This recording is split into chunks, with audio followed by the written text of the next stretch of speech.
अब हम स्टार्ट करेंगे हमारा कैपिटलाइजेशन मेथड। सबसे पहला क्वेश्चन है, from the following information calculate the value of goodwill of the firm by applying capitalisation method.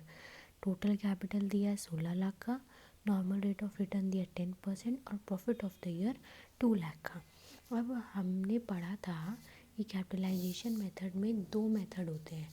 पहला method capitalisation method through super profit and second था capitalisation method of average profit. तो ये दोनों ही हमने पढ़े थे, उसका लिंक मैं डिस्क्रिप्शन बॉक्स में दे दूँगी।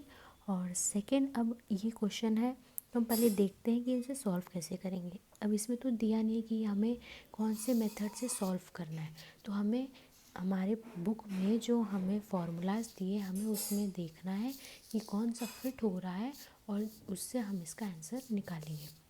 तो सबसे पहला मेथड है हमारा एवरेज प्रॉफिट का फॉर्मूला। अब हम इस सम्स में देखते हैं कि इसका एक्चुअल फॉर्मूला क्या है। टोटल कैपिटलाइज्ड वैल्यू होना चाहिए, नेट एसेट्स होना चाहिए, उसके बाद हम गुडविल निकाल सकते हैं। अब हम अगर इसमें फिट करके देखें तो हमारे पास कैपिटलाइज्ड वैल्यू तो है, एवरेज प्रॉफिट भी है यहाँ पे, ये profit for the year, normal rate of return भी है, पर हमारे पास नेट एसेट्स निकालने के लिए टोटल एसेट्स और लायबिलिटी नहीं दी है। इसलिए हम ये फार्मूला जो कि capitalisation method of average profit है, हम इसे नहीं निकाल सकते। अब हम देखते हैं हमारा जो दूसरा है उसका फॉर्मूला क्या है। ये हमारा एक क्वेश्चन है, उसका कैपिटलाइजेशन ऑफ सुपर प्रॉफिट में हमें ये सब चाहिए होते हैं। कैपिटल एम्प्लॉयड हमारे पास है, नॉर्मल प्रॉफिट हमें निकालना होगा, सुपर प्रॉफिट भी हम निकाल सकते हैं और हम गुडविल भी निकाल सकते हैं। तो हमारा ये वाला फॉर्मूला जो कि capitalisation of super profit method है, हमें इससे निकालना होगा क्योंकि ये हमारे क्वेश्चन में फिट हो रहा है। तो हमें सबसे पहले चाहिए कैपिटल एम्प्लॉयड। तो कैपिटल एम्प्लॉयड हमें दिया है 16 लाख का, ये तो हो गया। फिर हमें नॉर्मल प्रॉफिट निकालना है। नॉर्मल प्रॉफिट के लिए capital employed into normal rate of return. तो कैपिटल एम्प्लॉयड हमारा 16 लाख का है,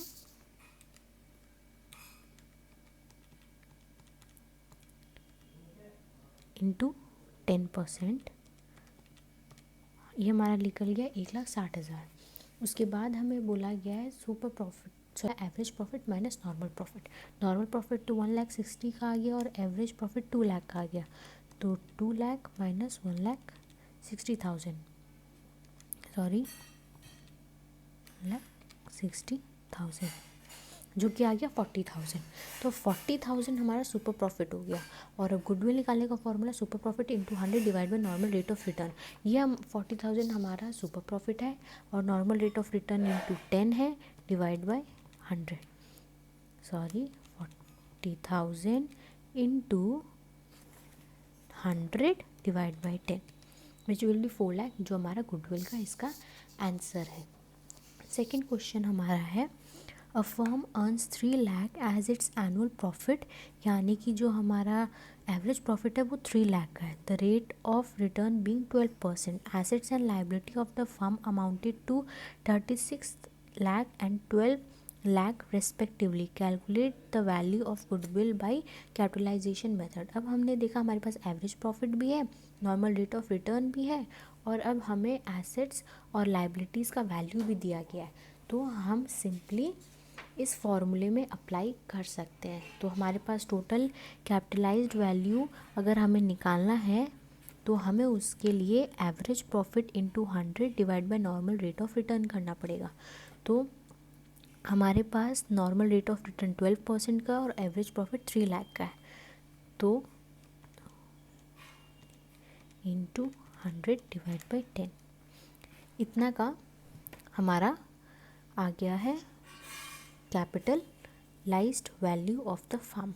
अब उसके बाद हमें निकालना है हमारा net assets of the firm, जो कि निकलेगा टोटल एसेट्स माइनस लायबिलिटी। तो ये हम एक जगह लिख लेते हैं यहाँ पे।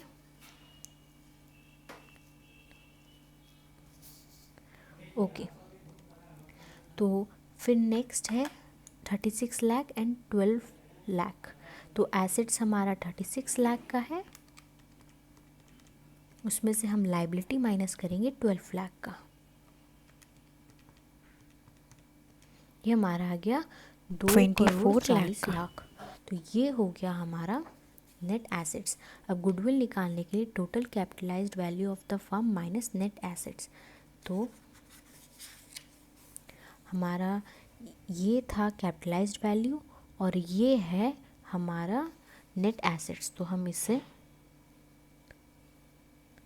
माइनस करेंगे तो 1 2